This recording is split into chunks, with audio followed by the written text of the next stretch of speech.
il évolue, je pense qu'il évolue comme il doit évoluer, il est bien.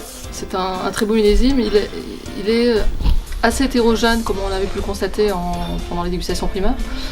Donc ça dépend des rives, ça dépend des appellations, ça dépend du classement, de l'importance des châteaux.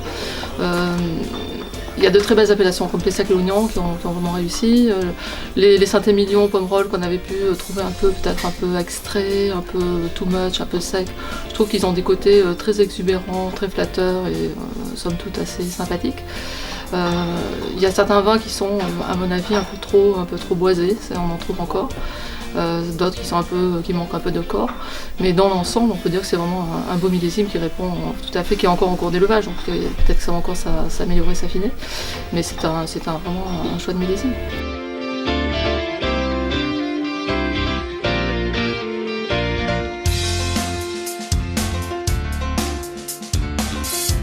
Je pense qu'il était... Les gens étaient en attente d'un très beau millésime depuis le millésime 2009, enfin les millésimes 2009 et 2010. Il a été même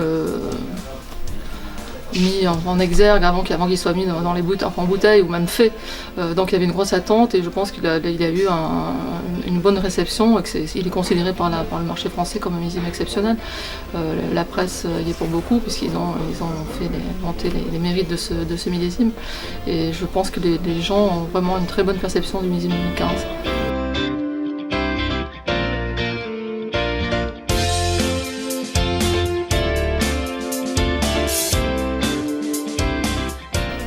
J'en suis pas tout à fait persuadée parce qu'en fait le marché, la poule aux œufs d'or, le jouet a été un peu cassé, je pense, avec le système de prix qui est sans cesse croissant et qui devient un peu inaccessible. Pour les consommateurs français, je pense que ça devient un peu too much. Donc peut-être pour l'export des prix, puis la rareté faisant qu'il y aura toujours, ils se vendront toujours, mais je pense qu'il y a quand même une certaine inadéquation entre le prix auquel se vendent les vins et le potentiel d'achat des consommateurs, surtout moins français.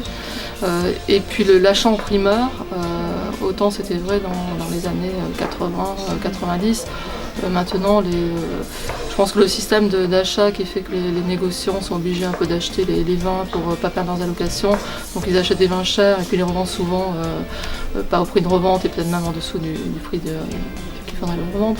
Donc le consommateur finit toujours par trouver maintenant les foires aux vins des prix un peu plus bas qui font qu'ils sont déçus ils ne voient pas l'intérêt d'acheter par un primeur. C'est un peu mon avis, mais ceci dit, c'est vrai que si on doit avoir des achats, des ventes en primeur, c'est bien sur des millésimes comme 2015 qu'il faut le faire, parce que ce sont des millésimes qui sont un peu parlants, un peu exceptionnels, comme 9, 10, qui vont s'acheter forcément à l'export. Donc c'est sûrement sur ces millésimes-là qu'il faut faire des achats primeurs, et sûrement sur le millésime 2016 qui, semble-t-il, je ne l'ai pas encore dégusté, mais bon, il est peut-être encore plus prometteur que le millésime 2015.